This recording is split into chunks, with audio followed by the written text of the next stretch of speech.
Assalamualaikum warahmatullahi wabarakatuh.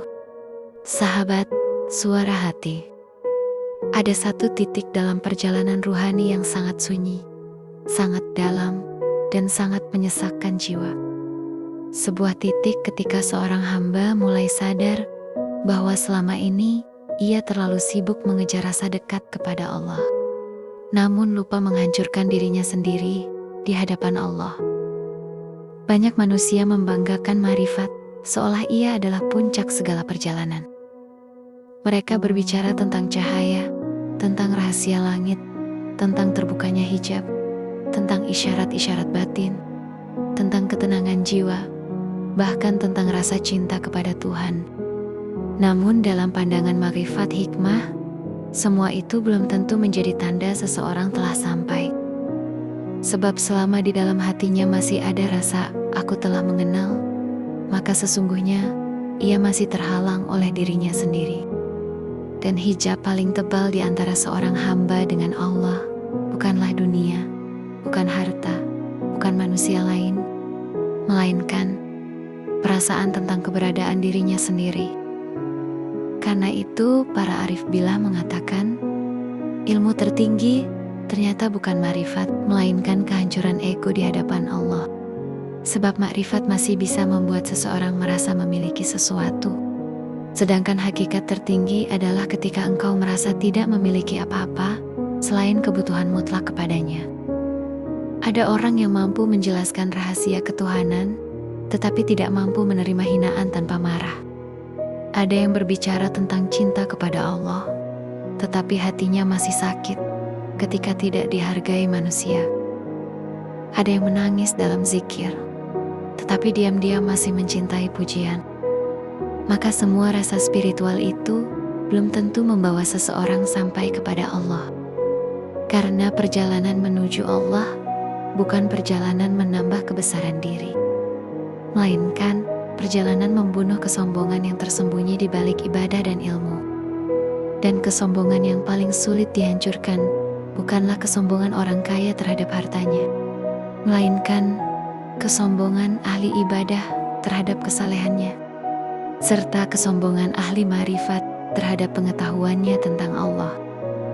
Allah berfirman, maka janganlah kamu menganggap dirimu suci, dialah yang paling mengetahui siapa yang bertakwa.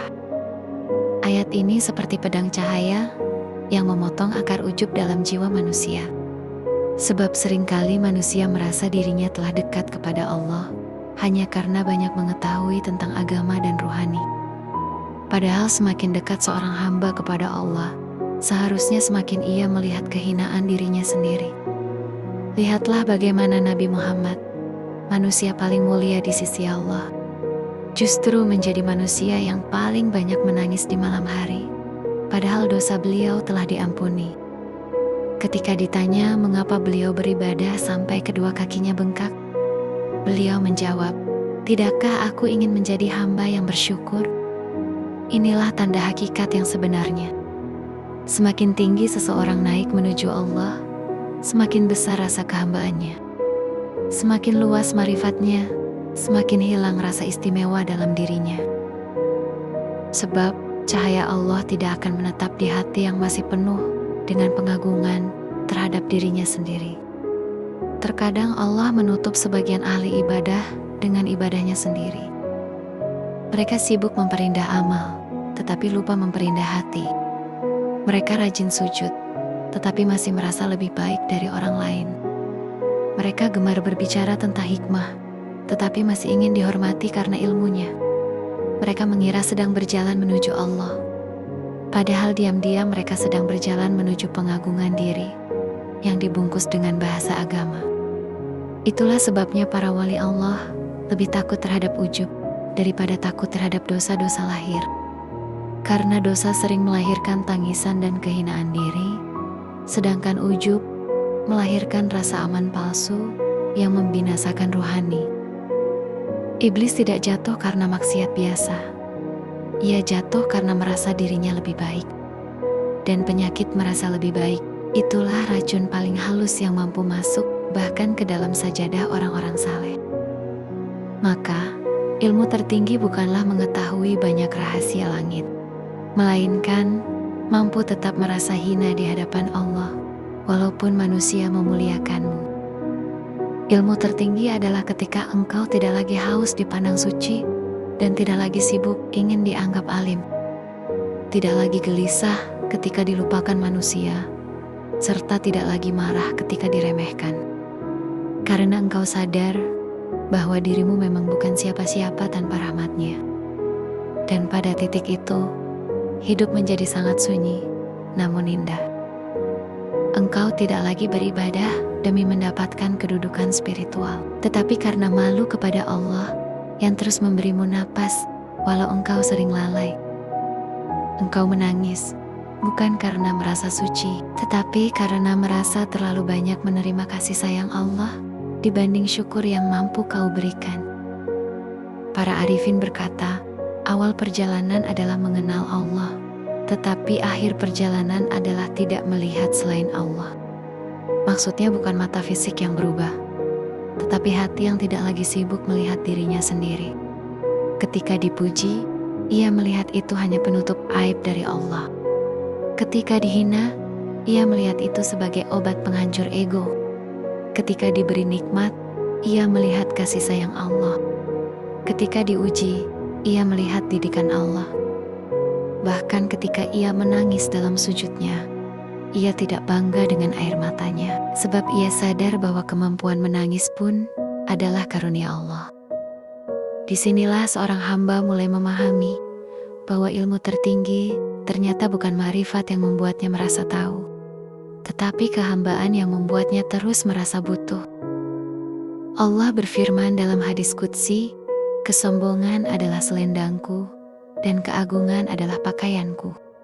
Barang siapa menyaingiku pada salah satunya, maka aku akan melemparkannya ke dalam neraka.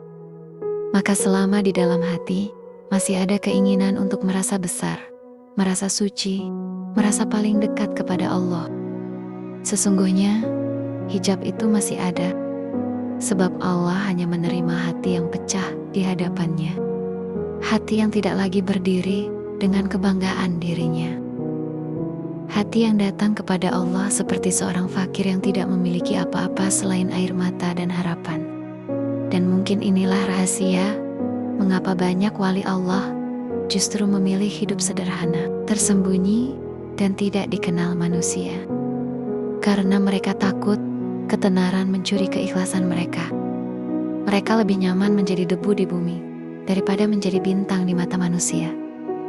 Sebab mereka tahu pujian manusia sangat mampu membangunkan kembali aku yang sudah susah payah dibunuh dalam perjalanan rohani. Mereka tidak ingin dikenal sebagai orang yang dekat kepada Allah, karena bagi mereka, merasa dekat kepada Allah saja sudah cukup berbahaya jika melahirkan rasa istimewa dalam hati. Maka mereka memilih tenggelam dalam kehambaan yang sunyi. Ilmu tertinggi dalam ma'rifat hikmah adalah ketika seorang hamba sampai pada kesadaran yang sangat menyakitkan, namun sangat indah, bahwa dirinya hanyalah makhluk lemah yang setiap detiknya hidup dari belas kasih Sang Pencipta. Tidak ada daya untuk taat tanpa pertolongannya. Tidak ada kemampuan mencintainya tanpa dipilih olehnya. Bahkan tidak ada kemampuan mengenalnya tanpa dia sendiri yang memperkenalkan dirinya kepada hati hamba itu. Dan ketika kesadaran ini benar-benar hidup di dalam dada, maka seorang hamba tidak lagi sibuk berkata, "Aku telah mengenal Allah." Sebaliknya, ia akan lebih sering menangis dalam diam sambil berbisik lirih di tengah malam. "Ya Allah, jika selama ini aku beribadah hanya untuk membesarkan diriku sendiri, maka hancurkanlah aku sebelum aku hancur jauh darimu. Jika ilmuku hanya membuatku merasa lebih tinggi dari saudara-saudaraku, maka cabutlah ilmuku dan sisakan hanya hati yang fakir kepadamu. Karena aku mulai sadar bahwa yang paling dekat kepadamu bukanlah yang paling banyak bicara tentangmu, tetapi yang paling hancur egonya di hadapanmu.